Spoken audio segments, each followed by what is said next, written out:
Hola, muy bienvenidos a la entrevista de France 24 en español. Recientemente, el gobierno de Argentina, liderado por el presidente Alberto Fernández, estableció mediante decreto el cupo laboral travesti trans en el sector público del país, que garantiza un mínimo del 1% de la totalidad de cargos y de contratos para personas travestis, transexuales y transgénero, para dialogar sobre este hecho histórico que transforma a la nación sudamericana en la segunda de América Latina después de Uruguay en tener una medida de este tipo.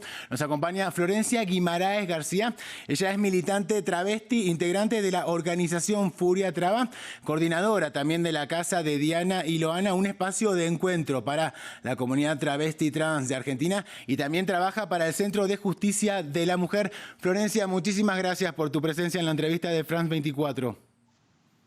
Hola, buenas. Muchas gracias a ustedes por dar el espacio, por dar el lugar a que nuestras voces travestis y trans se difundan, ¿no? En todo el mundo, con estas noticias tan positivas para la Exactamente. comunidad, para el colectivo, pero para toda la sociedad también. Esa es la idea. Precisamente, Florencia, las personas travestis, transexuales o transgénero constituyen uno de los sectores de la población mundial, ¿no?, que más sufre la discriminación y también la estigmatización, y uno de los ámbitos en los que se expresa, ¿no?, la vulneración de sus derechos es precisamente el ámbito laboral. Por eso te quiero preguntar en primer lugar, ¿cómo recibiste, ¿no?, la noticia del decreto del cupo laboral travesti y trans? La recibimos con mucha emoción, con muchísima alegría, porque esto tiene que ver con una lucha de hace muchos años de nuestro colectivo, tiene que ver también con la lucha de una compañera asesinada, quien fuera Amancay Diana Zacayán, quien llevara adelante la primera ley de cupo laboral para la provincia de Buenos Aires, que lleva su nombre. Entonces fue un momento de mucha emoción, de recordar a Diana, de recordar a nuestra compañera Luana Berkins, quien fuera impulsora también de la ley de identidad de género, y de pensar en todas aquellas compañeras que hoy pueden tener un poquito, ¿no?, más de esperanzas, que hoy pueden soñar con tener acceso al trabajo y con romper esto también que tiene que ver con que el 90% de nosotras todavía hoy subsiste de la prostitución Claro. para poder vivir. Entonces es importantísimo, estamos hablando de derechos humanos en definitiva. Precisamente respecto de esto te iba a preguntar ahora, Florencia, porque son muy pocas las travestis y las personas trans que tienen la posibilidad de terminar la escuela secundaria, porque son expulsadas del sistema desde niñas. Ya se encuentran expuestas a un rechazo social, incluso también al rechazo en el seno familiar, del cual muchas veces son expulsadas y entonces, bueno, como decías, en muchos casos ingresan a la prostitución o a otras actividades económicas que están criminalizadas, ¿no?, para poder subsistir. Por supuesto, este decreto las ayuda a alejarse, ¿no?, de múltiples formas de violencia que padecen quienes se dedican a la prostitución, algo que implicaría un giro radical en sus vidas, incluso puede salvar vidas, ¿no?, teniendo en cuenta que se trata de un sector de la población que tienen una expectativa de vida entre los 35 y 40 años aproximadamente. Sí, totalmente.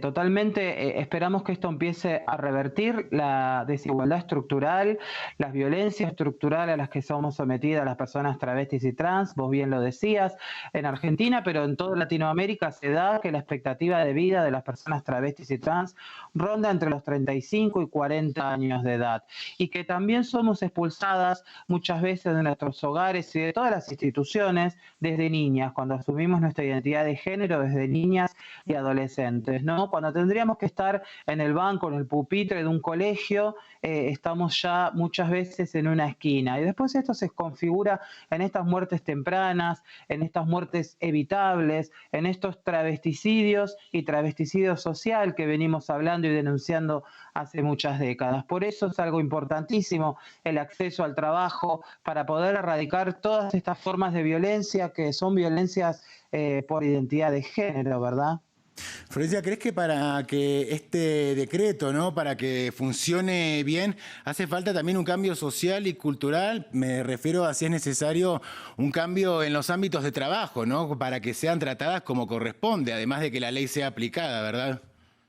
Sí, la batalla debe ser cultural, por supuesto, porque de nada sirven las leyes, los decretos, si esto no va acompañado por toda la población, por toda la sociedad, que es una sociedad que debe abrazar, que debe contener, que debe tener empatía, ¿no? Por aquellos sectores que siempre hemos sido vulnerados, que se ha criminalizado, ¿no? Las personas travestis y trans seguimos estando en la clandestinidad, seguimos siendo perseguidas, criminalizadas, detenidas, ¿no? Por ejercer la prostitución. Entonces se necesita un gran apoyo, necesitamos el apoyo de toda la sociedad, necesitamos el apoyo de nuestras familias, necesitamos que se empiece a hablar de las personas travestis y trans en las escuelas, en todos los espacios que habitamos, porque nosotros también somos parte de la sociedad. Entonces el cambio debe ser cultural, debemos realmente visibilizar que existimos, que acá estamos, que somos parte de las familias, que estamos en la sociedad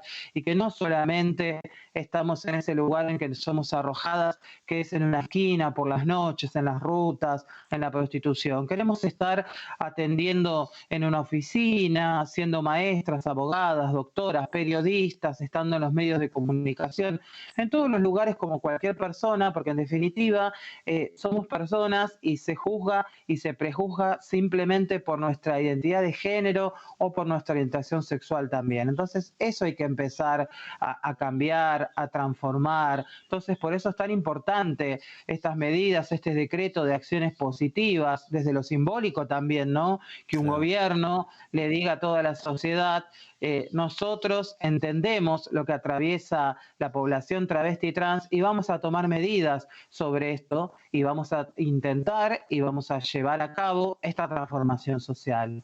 Florencia, en la pregunta anterior hacías referencia a los niños y también a las niñas, por eso quería preguntarte también sobre las infancias trans, ¿no? Porque este decreto ayuda, ¿no?, a dejarles un país mejor. De hecho, una de las repercusiones que tuvo la medida fue el video que se viralizó, seguramente lo has visto, el de una niña trans de 13 años de Córdoba, en Argentina, que compartió su emoción cuando conoció la noticia del decreto. En el video se la veía diciendo textualmente: estoy muy feliz porque sé que en el futuro voy a poder tener un trabajo digno sin ser juzgada por mi género, voy a poder cumplir mi sueño de ser abogada, decía esta niña trans.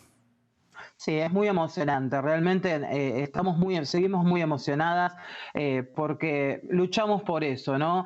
Luchamos por las que están, luchamos también por nuestras compañeras que ya no están, porque tenemos miles de compañeras muertas, y luchamos también por las futuras generaciones, ¿no? Para que todas las próximas trabitas, trabas, trans, compañeros y masculinidades trans no tengan que subsistir de la prostitución, no tengan que atravesar todas las violencias que nosotras atravesamos y atravesábamos, porque se trata de eso, ¿no? De luchar por un mundo mejor, más igualitario, más equitativo, donde las personas no sean juzgadas por su identidad de género, por su orientación sexual.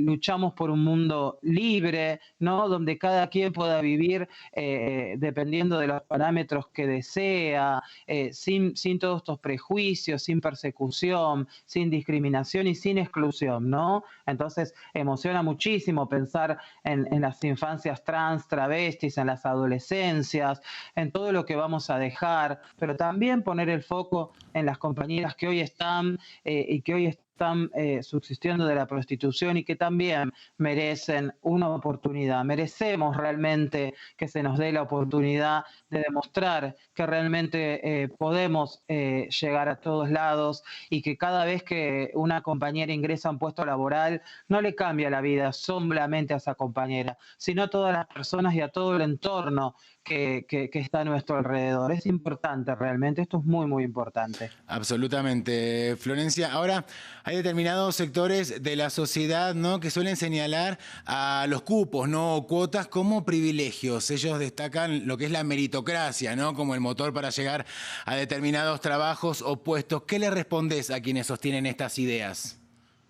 Sí, hay mucha controversia con eso, ¿no? Con el tema de los cupos, de los no cupos, de los privilegios.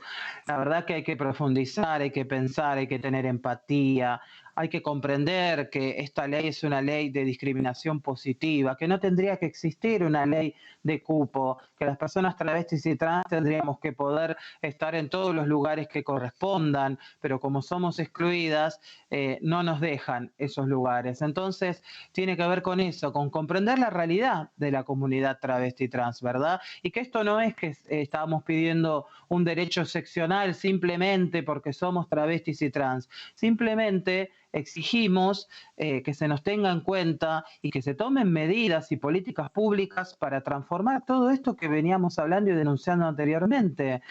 Una expectativa de vida de 35 años de edad, la exclusión, la expulsión, tanto del sistema laboral como del sistema educativo, como del acceso a la salud, que todavía es algo muy complejo. La primera causa de muerte de nuestra comunidad tiene que ver con VIH y otras infecciones de transmisión sexual. La segunda causa de muerte sigue siendo la aplicación de silicona industrial de maneras clandestinas. Y la tercera causa de muerte tiene que ver con los crímenes de odio, con los travesticidios.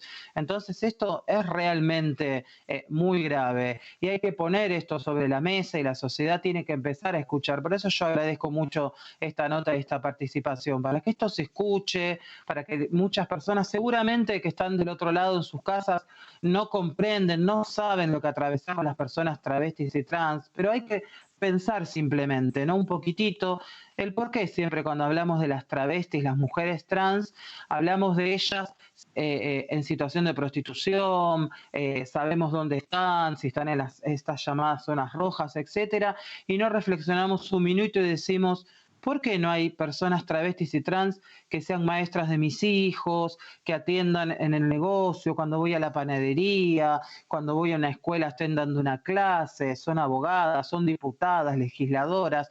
¿Por qué estas personas no llegan?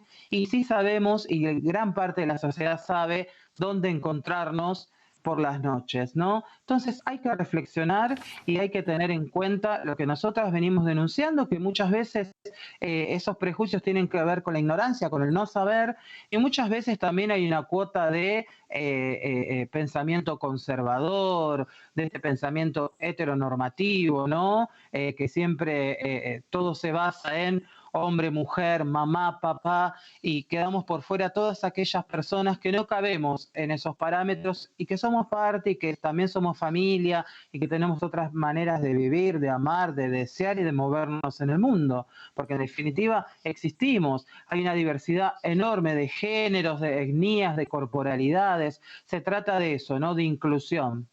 Florencia Guimaraes García, muchísimas gracias por tu presencia en la entrevista de France 24. Ha sido realmente un placer este diálogo. Muchas gracias a ustedes y un abrazo enorme.